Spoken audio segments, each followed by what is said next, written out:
Halo Sobat Yuris, kembali lagi di Yuris Channel.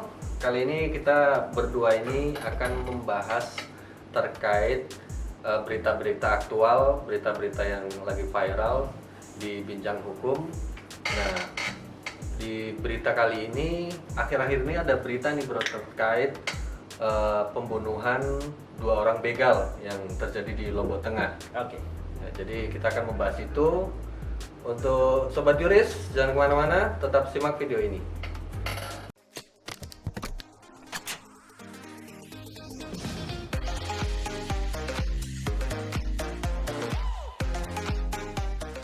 Oke Sobat Yuris, jadi terkait berita yang sedang viral, pembunuhan 2 begal yang ada di Lombok Tengah NTB ini mengakibatkan polemik di masyarakat. Komentar-komentar yang mungkin kita bisa bilang sok tahu ya, dan menjustifikasi penegakan hukum. Makanya kita akan membahas di Bincang Hukum kali ini. Bagaimana bro tanggapannya terkait berita yang sedang viral ini?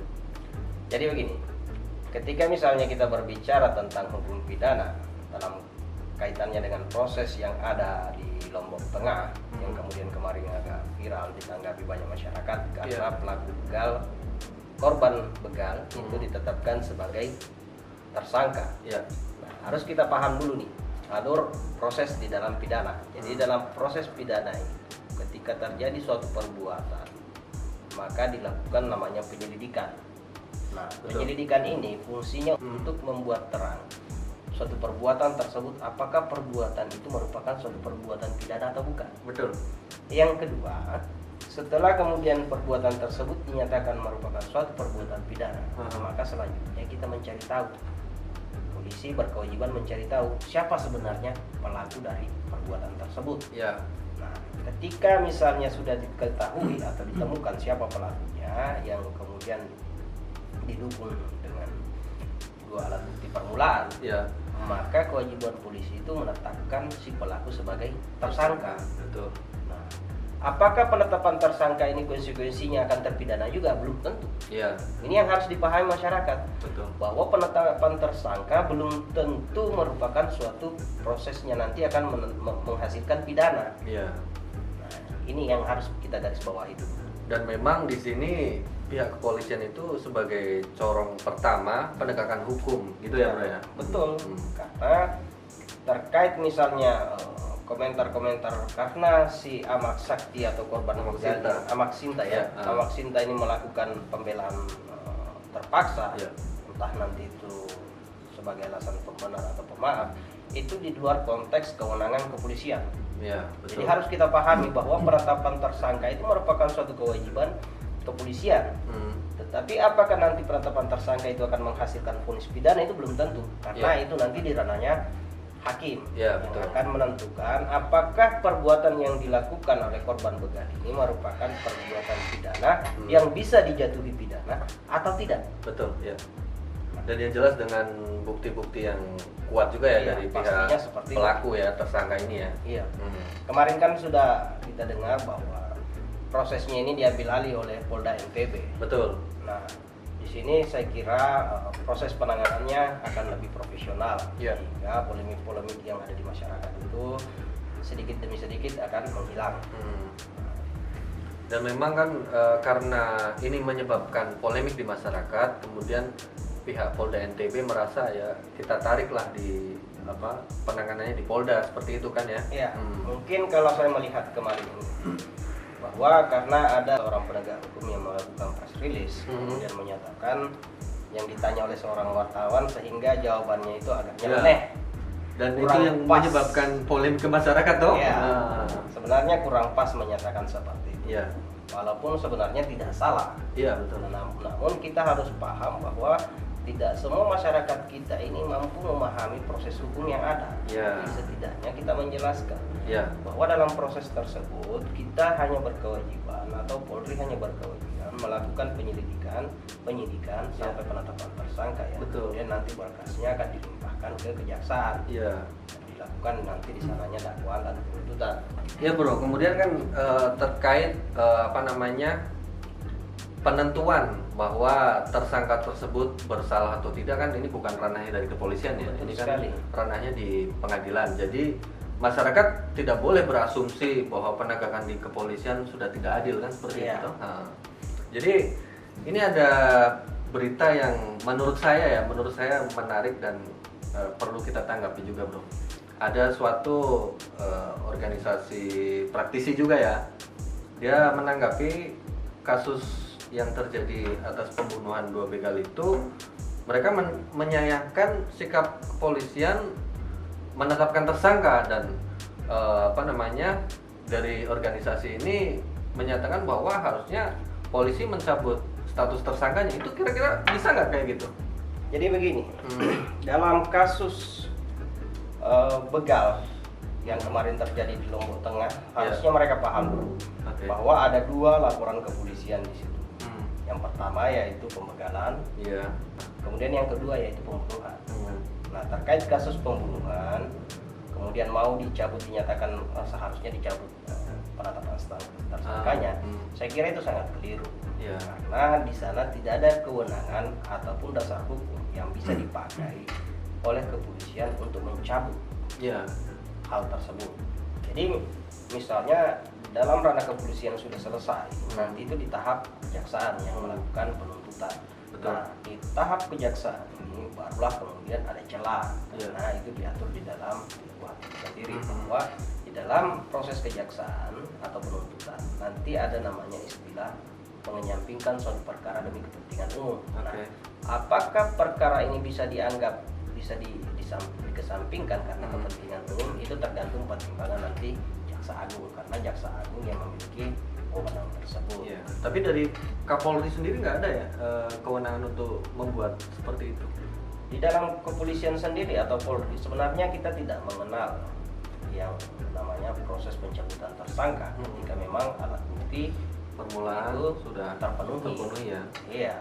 Nah, yang ada itu sebenarnya di Undang-Undang Pidana Anak yang disebut dengan restoratif justice. Betul. Nah, itu yang biasanya dipakai. Tetapi apakah dalam konteks ini bisa diterapkan? Saya kira kurang tepat. Ya, karena ini kan kategorinya juga pidana berat, bro. Betul. Ini pembunuhan. Betul. Nah, itu kan terkait prosesnya ya, proses hukumnya, proses penegakan hukumnya seperti itu. Nah, untuk menanggapi berita tersebut, itu masyarakat tuh harusnya bersikap seperti apa? Kalau saya secara pribadi melihat hal ini, sebenarnya kita tidak bisa terlalu cepat ya memvonis apakah proses penegakan hukum ini keliru atau tidak. Karena di dalam KUHP sendiri sudah diatur sedemikian. Tetapi kalau saya menyarankan masyarakat itu mengawal dan harus melihat ujung dari proses ini dulu. Betul. Nah, kemudian apabila dalam ujung proses kasus ini si tersangka atau si korban begal ini dijatuhi pidana, maka disinilah nanti kita akan melihat bagaimana prosesnya kok berbeda dengan kasus yang lain. Seperti kasus FPI kemarin ya. Ya, betul. Jadi misalnya banyak juga sih komentar masyarakat yang saya lihat, bagaimana dengan kasus FPI yang tiba-tiba lepas. Nah, ini masyarakat harus tahu bahwa dalam proses ini kalau saya melihat itu sama dalam proses ya, intinya dalam proses. Tetapi apakah nanti fakta yang di lapangan dan fakta yang di persidangan, karena yang kita akui adalah fakta persidangan, apakah itu sama atau tidak, itu berbeda. Tetapi dalam prosesnya ini sama sebenarnya, bahwa pelaku penembakan Laskar FPI yang menewaskan 6 orang ini juga ditersangkakan dan diproses secara hukum dan ditahan, jelas ya. Dan ditahan. Justru kan kalau yang tersangka pembunuhan begal ini dia dikasih keringanan, penangguhan penahanan toh. Sekarang dia sudah dilepas sampai nanti hasil persidangannya seperti apa, divonisnya apa, baru hukum itu bisa diterapkan ke tersangka tersebut. Jadi kalau misalnya kita bandingkan dengan kasus FPI dalam hal proses, sebenarnya ini sama, khususnya proses secara umum ya. Persoalan apakah nanti masyarakat banyak yang memandang bahwa proses penyelidikan di dalam pembunuhan Laskar FPI ini tidak sesuai kenyataannya, itu berbeda. Tetapi dalam proses bahwa si tersangka atau pelaku penembakan Laskar FPI yang menewaskan 6 orang ini juga ditetapkan sebagai tersangka, kemudian ditahan, kemudian tuntut. Iya. Dituntut di kejaksaan dan kemudian vonisnya itu lepas. Nah, masyarakat harus paham antara vonis lepas dan bebas itu seperti apa. Nah, ini berbeda. Harus kita pahami bahwa vonis untuk bebas yaitu bahwa seorang tersangka atau seorang terdakwa yang dituntut melakukan suatu tindak pidana itu tidak terbukti melakukan hal itu. Iya. Karena tidak didukung oleh alat bukti ataupun keyakinan hakim. Betul, Sementara ketika vonisnya lepas, itu dinyatakan bahwa seseorang yang dituntut melakukan perbuatan tersebut itu terbukti. Itu yang harus kita tahu, bahwa lepas itu dia terbukti melakukan perbuatan yang dituntut, tetapi ada unsur lain. Ya. Unsur pemaaf dan pembenar ya. Pemaaf dan pembenar itu sehingga dia tidak dipidana. Tetapi kalau bebas itu ya sebenarnya tidak melakukannya kan. Iya, betul. Nah. Simpelnya seperti itu. Iya, iya.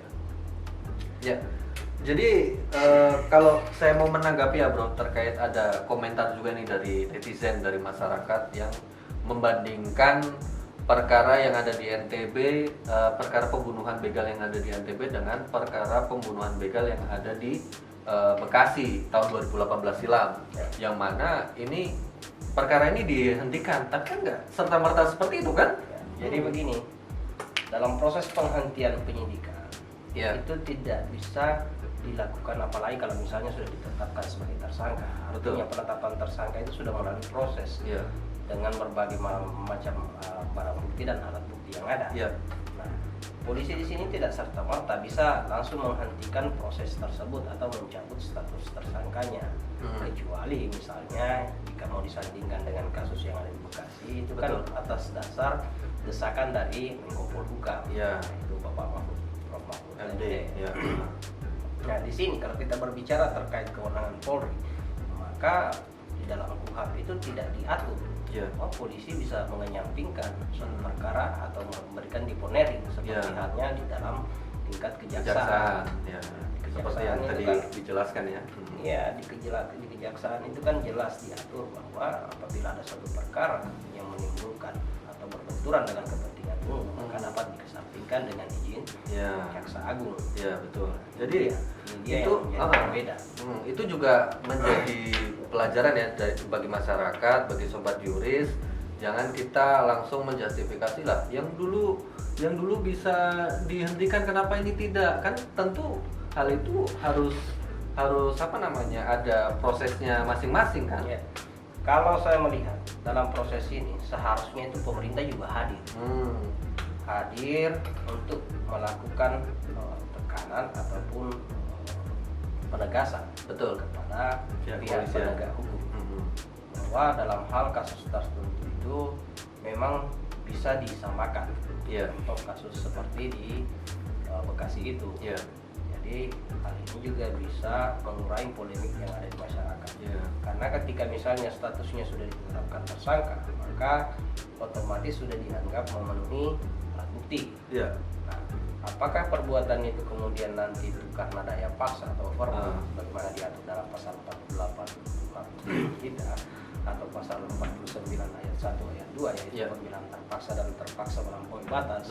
Itu nanti masuk ke ranah kembali lagi ke ranah hakim. Oke bro, mungkin itu dulu yang kita bahas sambil kita menunggu proses yang berjalan yang dilakukan oleh penegak hukum kita dari pihak kepolisian, bahkan mungkin ada tanggapan dari pemerintah, kita tinggal menunggu aja. Yang jelas kita sudah memberikan pandangan terhadap masyarakat untuk bersikap dan menanggapi berita yang sedang viral ini, apalagi ini kaitannya dengan hukum dan penegakan hukum. Jadi untuk sobat yuris, tetap di channel kami, Yuris Channel, kita akan membahas berita-berita aktual juga untuk selanjutnya. Dan jangan lupa like, komen, dan share video ini. Terima kasih. Salam keadilan. Oke.